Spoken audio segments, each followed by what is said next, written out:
When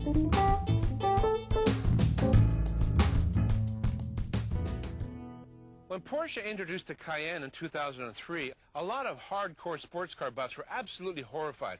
Why would one of the world's premier race car builders build an SUV? Well, the answer is very simple. Money. Porsche owners tend to be absolutely fanatical about anything to do with Porsche. They could build a tractor and they'd probably buy it. And so far, they've been proven correct. The Cayenne is selling like hotcakes. And so is its newest incarnation, simply named Cayenne Turbo. And with a stunning 450 horsepower at 6,000 RPM on tap, this is surely one of the fastest sport utes on the road. It'll rocket from 0 to 100 clicks in less than 6 seconds with a top speed of 265 kilometers an hour.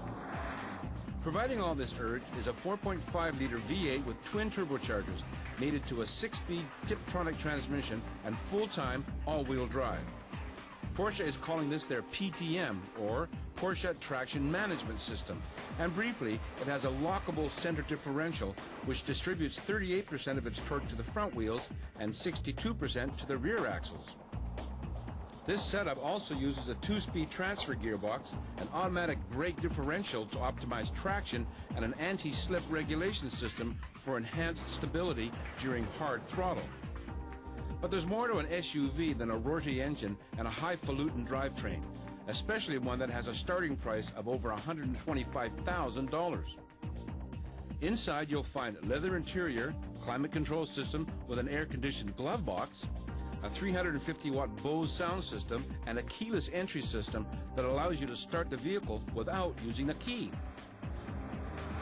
One of the most contentious features of the Cayenne is the front end treatment. Porsche designers absolutely agonized over this, and it's been the subject of more than one chat room discussion. Some people think it looks like the front end of a 911. Some people think it's unique in its own way. Personally, I think Porsche owes a debt of gratitude to Hyundai because this, to me, looks like the Santa Fe. Porsche has always prided itself on its braking systems. They make some of the best brakes in the world. That's one of the reasons they've won so many race car championships. And the Cayenne is no exception. It's got absolutely huge calipers front and back and has absolutely perfect brakes. Needless to say, the cockpit of the Cayenne Turbo is a nice place to spend time.